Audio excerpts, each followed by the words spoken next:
The wind ran low and steady across the grasslands, flattening the tall wheat-colored blades and carrying the faint smell of rain from the north. The sun stood high, white not gold, and the sky stretched clean and endless.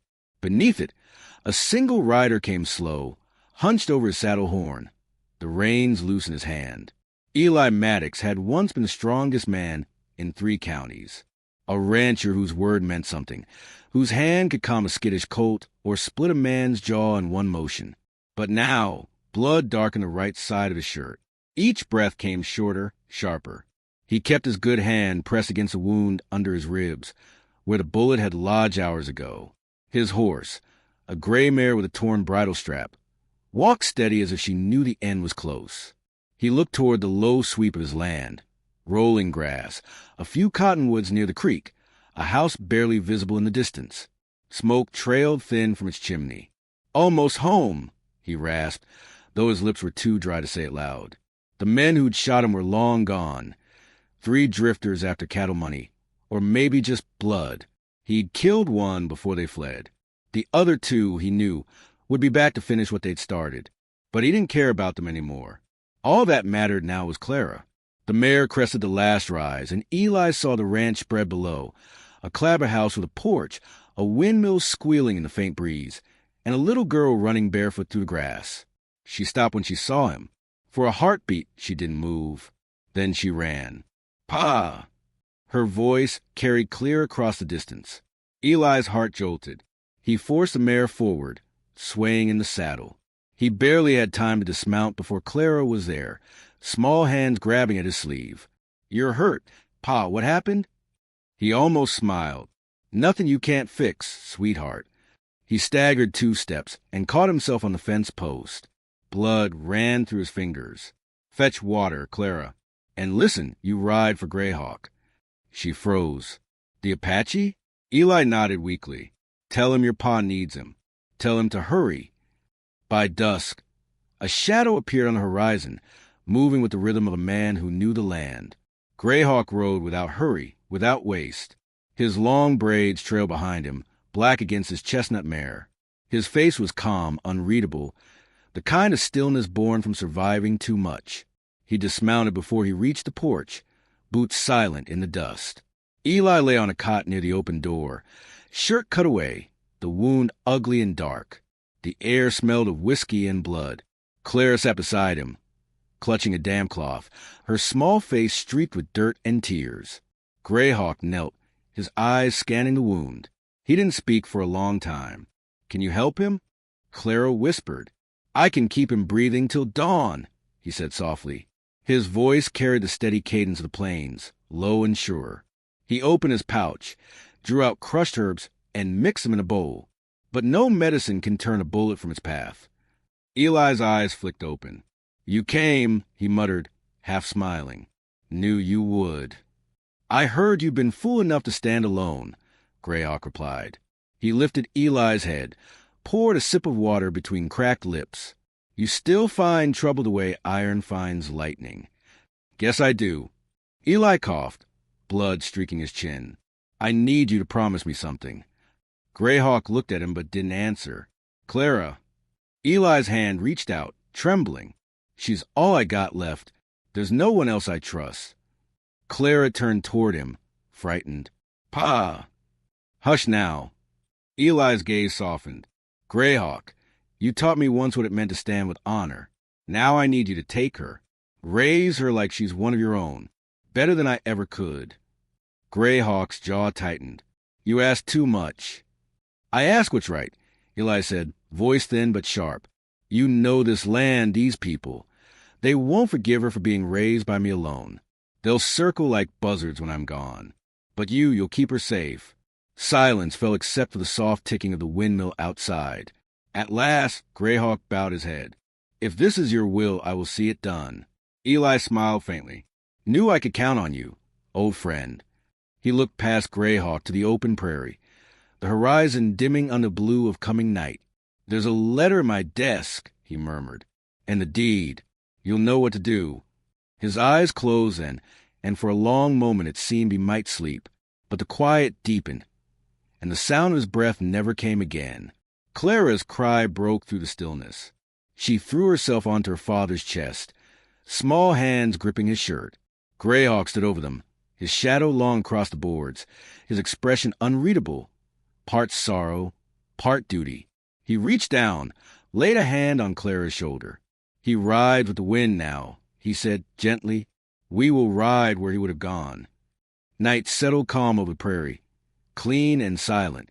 The stars came out one by one, white, sharp, distant.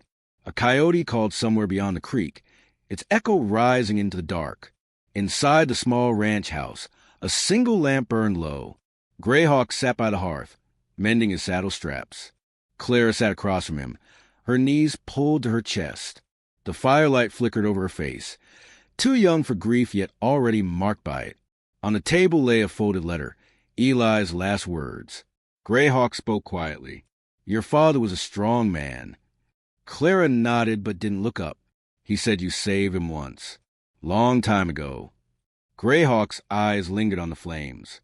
He saved me first. Brought me food when my people were hunted. Spoke when others would not. He paused, then added, he taught me that not all white men are wolves. Clara looked at him then, confusion and curiosity mixing behind her tears. And now you'll take me with you? Yes, he said simply. But it will not be easy. The road north is long, and there are men who hate what they don't understand. We must ride before dawn. Will we come back? One day, when you are ready. She studied him for a moment, as though trying to see the truth inside him. Then she whispered, I'm not scared. Greyhawk gave a small, approving nod. Your father would be proud. Outside, the wind shifted, pushing softly against the door. The lamp flame quivered. He rose, checked his rifle, then walked to the window. The land stretched silver under the moon, endless and still. But he could feel it, the unease that comes before pursuit. Those drifters who'd shot Eli would not stop at one death. They'd come looking for whatever he left behind. He turned back to the girl. Get some rest. We leave when the stars fade. Clara crawled into her father's bed, clutching the blanket. Greyhawk waited until her breathing steadied. Then he knelt beside the cot where Eli had died and whispered something Apache, an old phrase, soft as wind through reeds. It meant, may your trail be light. By dawn, the mare was saddled, supplies packed. Greyhawk lifted Clara into the saddle before mounting behind her.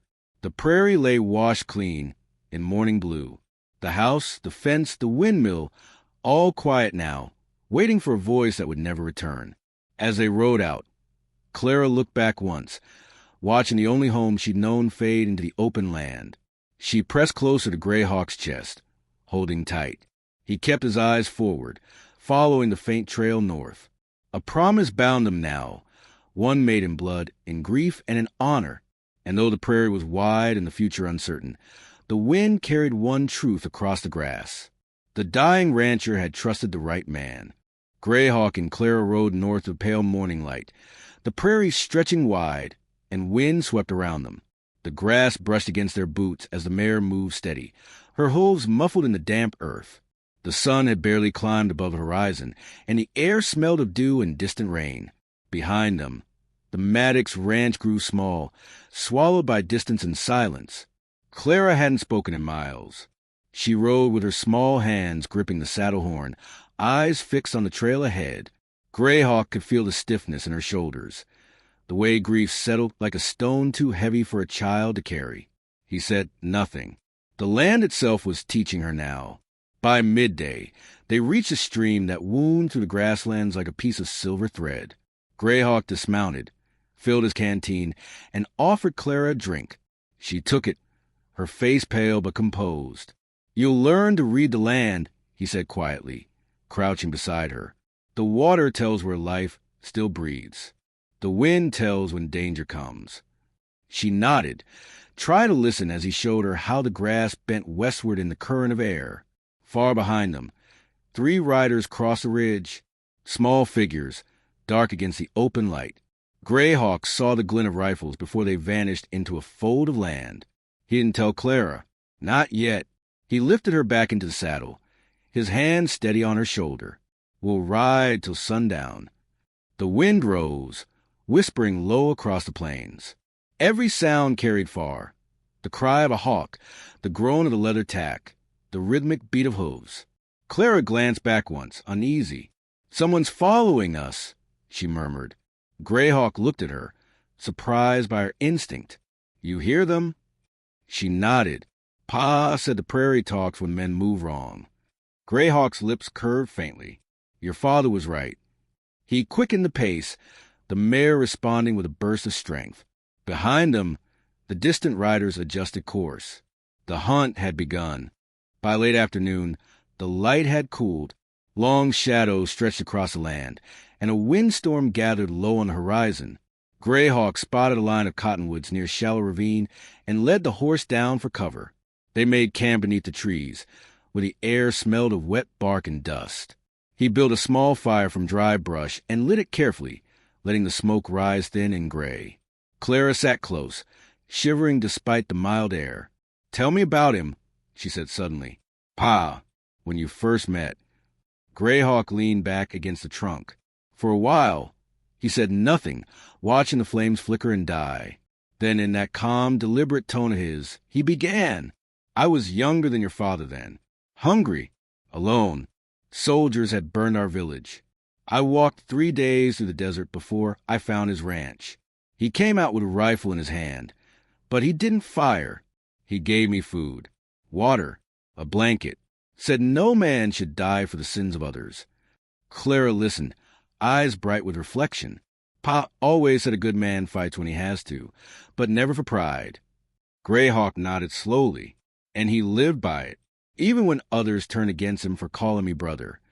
The wind shifted, pushing the smoke sideways.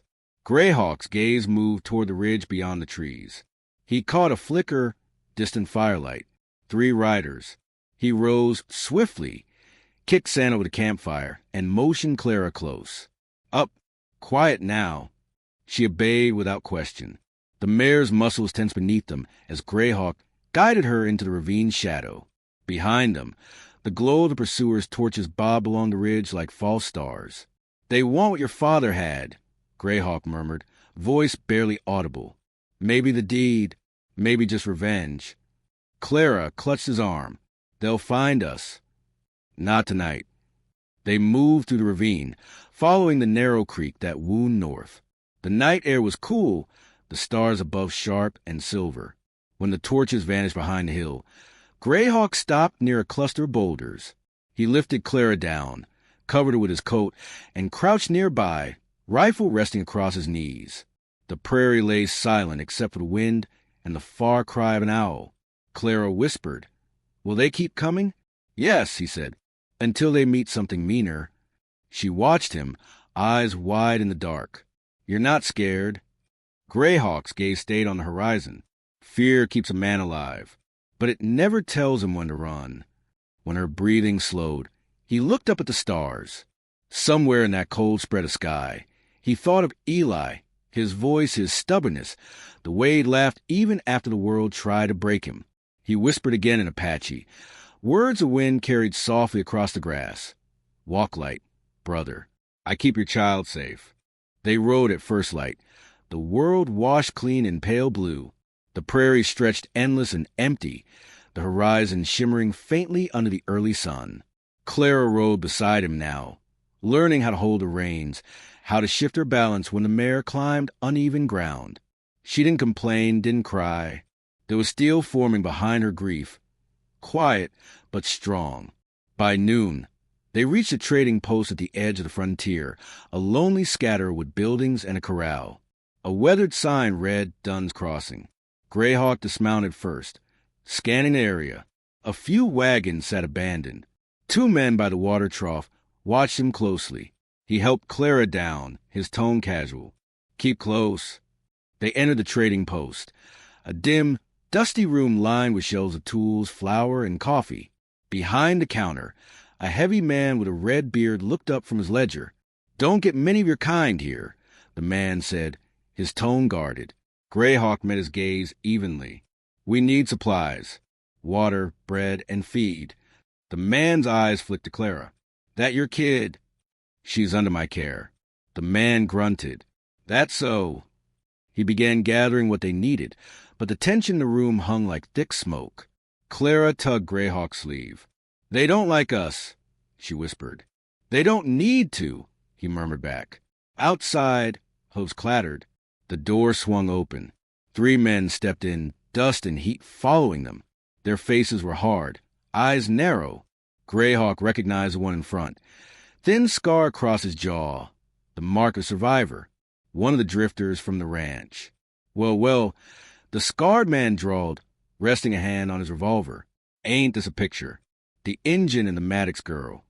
The room froze. Clara's hand trembled where she held the edge of Greyhawk's coat. Greyhawk didn't move. You followed us far. Man leaves behind cattle and land like that. Someone's bound to come collect. The man's grin widened. Course, you ain't got no claim. But the girl does, and she's worth more alive than buried. The storekeeper took a step back, muttering something under his breath. Greyhawk's eyes flicked once. To the counter, to the corner of the mirror behind it, catching the faint reflection of 2 more men outside the window. Ambush, he spoke softly to Clara. When I say run, run out the back. Her throat tightened. What about you? I'll find you. The scarred man spat. You got something belongs to us, half-breed. Greyhawk's hand moved like lightning. The rifle came up, the sound of the shot cracking through the still air. The scarred man staggered, hit square in the chest. Before the others could draw, Greyhawk rolled behind a barrel, firing twice more. One fell. The other fled, yelling toward the horses. Run. Clara bolted the back door, bare feet kicking up dust. Greyhawk followed, reloading as he ran. Bullets tore through the thin board behind them. He grabbed Clara's arm, pulled her toward the mare tied out back. She scrambled up first, hands clutching the reins as Greyhawk swung up behind her. They thundered out of Dunn's Crossing, hooves pounding across the open prairie. The sound of gunfire faded, replaced by the endless rush of wind. After miles of riding, when the post was only a smudge on the horizon, Greyhawk slowed the horse. Clara's face was pale, streaked with dust, but her jaw was set firm. Are they dead? She asked. Some, he said. Not all. She looked up at him, voice trembling. They won't stop, will they? No, he said. Not until I stop them. They rode in silence after that, the sun dipping low and the shadows lengthening over the grass. The prairie wind blew cool against their faces. Greyhawk felt the weight of what was coming settle deep in his chest. This wasn't just flight anymore. It was a reckoning. When night fell, they made camp by a dry creek bed. Clara curled close to the fire, wrapped in his blanket. Greyhawk sat awake, eyes scanning the dark horizon. Somewhere out there, the surviving outlaw would be gathering others, men who'd trade bullets for cattle deeds and blood for money. He looked at the girl sleeping beside him, her small hand still gripping her father's hat, and he whispered to the night, You asked me to raise her better, Eli. I will, but she'll have to be stronger than both of us. The stars wheeled slowly overhead, the prairie breathing quiet and endless around them. Greyhawk's rifle rested across his knees. The fire burned low, throwing long, thin shadows on the ground. In the stillness, he made a vow, silent but iron-strong. If the men wanted blood, he'd give them a trail they wouldn't live to finish. Dawn broke cold and clear across the grasslands. Mist clung to the low ground where the creek wound like a silver vein, and every blade of grass glittered with dew. Greyhawk stood at the river's edge, washing blood from his hands. Not his own. He hadn't bled yet, but he could feel the storm of it coming. Behind him, Clara slept curled beneath his blanket. Her breathing was soft and, even now, worn down by exhaustion. The mare grazed nearby, her shadow long against the pale light. Greyhawk watched the water flow, his mind turning over the last 2 days like stones in a restless river. He'd killed before, out of need, out of defense, but something about the faces at Dunn's Crossing lingered. They hadn't been hired guns. They were scavengers, vultures picking what the dying left behind. And vultures never stopped until fire or lead cleared the field. He looked north, where the land rose into pale ridges and distant mesas. That was where the girl's aunt lived, Eli's sister, the last bloodkin left. The ranch sat by the White Fork River. 3 days' ride if the weather held, and the horses didn't falter. He'd promised Eli he'd see the girl safe there. But safety was a thin word in a country like this. By the time Clara stirred awake, the mist had burned away. She rose without complaint, helped pack what little they had, and mounted the mare with the practiced motion of someone who'd learned quickly or had no choice. "Will there be more men?" she asked quietly. "Yes," Greyhawk said, "but not forever." They rode northwest, following the slow curve of the creek. The land grew wilder the farther they went, rockier, harder, dotted with juniper and scrub. Midday found them climbing through shallow canyons, the wind funneling sharp between stone walls. Clara's eyes narrowed as she studied the terrain. They could ambush us here. Greyhawk gave her a sidelong look. "You've been watching?" "I have to," she said. "You can't watch everywhere." He almost smiled at that. Almost. The canyon opened into a basin ringed by hills, a place where the prairie broke into wide, uneven folds. It should have been quiet, but the silence felt wrong. Too still, too thick. Greyhawk slowed the mare, listening. Then he heard it, the faint click of metal against rock. "Down," he said sharply, pulling Clara from the saddle and shoving her behind a boulder just as a rifle cracked from above. The shot tore through the air, splintering the rock near his head. Another gun barked from the opposite ridge. Dust exploded around them. Greyhawk rolled, returning fire, counting flashes. 3, no, for shooters. Spread out. They'd learned from Dunn's crossing. "Stay low," he hissed, reloading quick and smooth. "If I go down, you take the horse and ride north. Don't stop till you see water." Her face was pale, but her chin lifted. "You won't go down." He didn't answer. Bullets screamed off the rocks as he fired again, hitting one shadow on the ridge. A man tumbled, his rifle clattering against stone. Another tried, circling left. Greyhawk tracked him through the brush, waited, and squeezed the trigger once. Silence answered. Then came the third man, closer, moving fast through the basin. Greyhawk saw the scar before he saw the face, the same thin line across the jaw from the trading post. "Should have stayed gone," the outlaw yelled, raising his revolver. Greyhawk fired, missed by inches. The outlaw ducked behind cover, returning wild shots that sent shards of rock flying. Clara screamed as one bullet ricocheted close. Greyhawk's rifle jammed. He cursed under his breath, dropped it, and drew his knife. The outlaw charged down the slope, boots kicking up dirt, revolver smoking. Greyhawk met him halfway, slamming into him with full force. They hit the ground hard, fists and fury flying.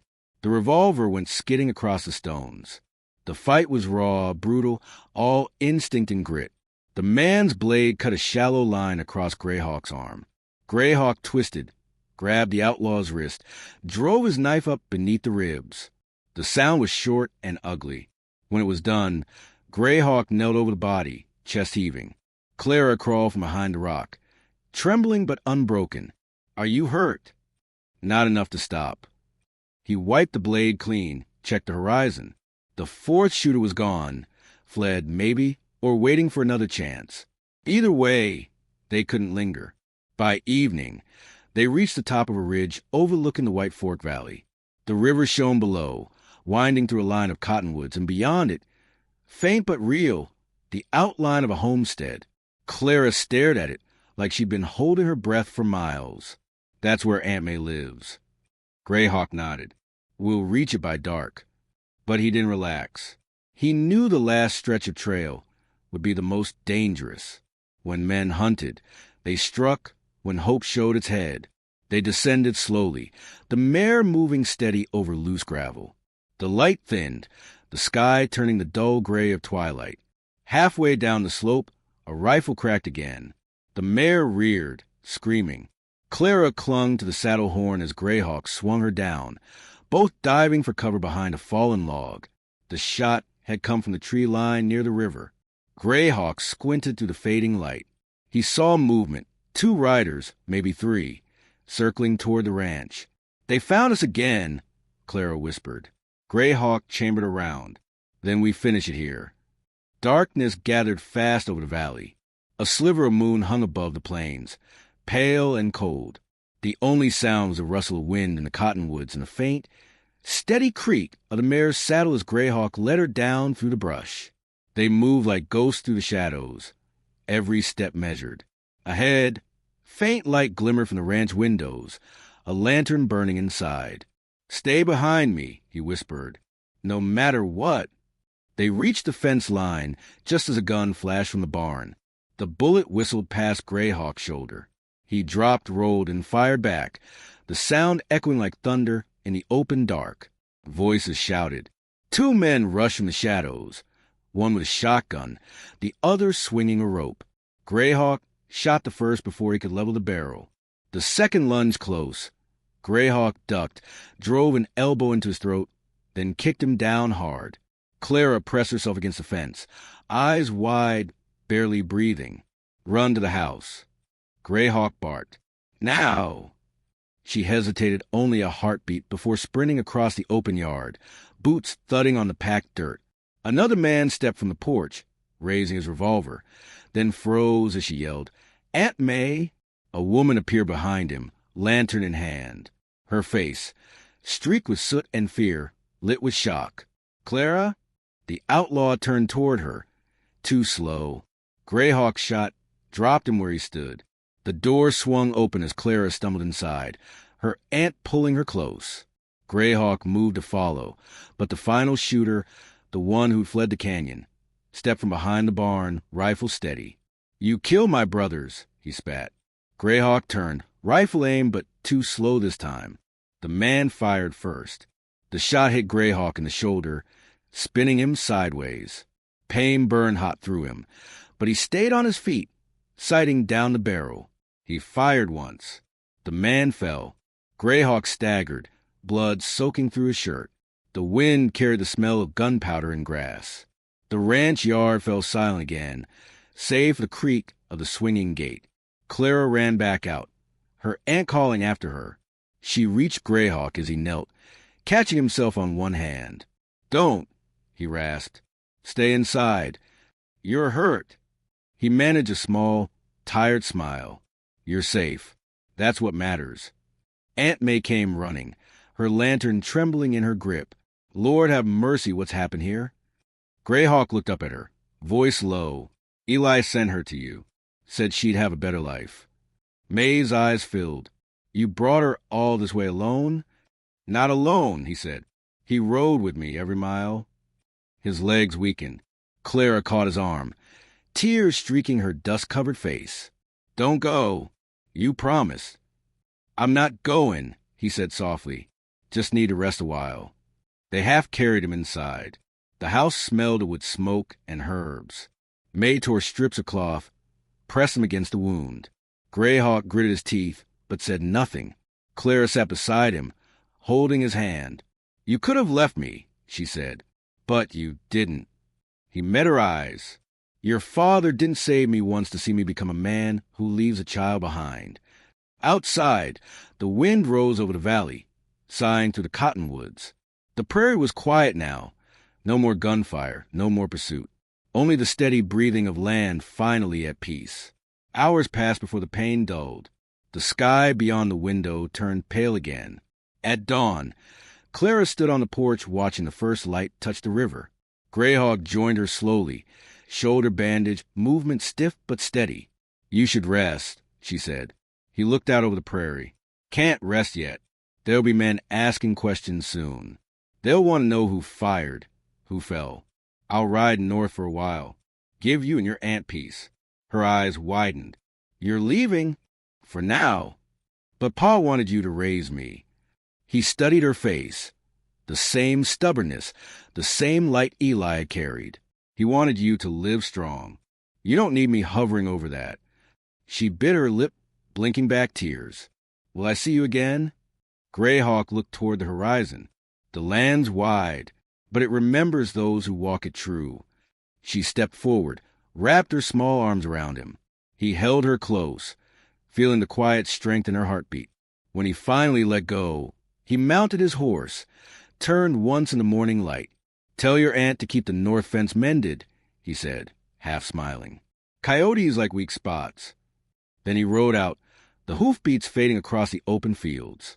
Clara stood watching until he vanished into the pale horizon. Aunt May came to stand beside her, voice soft.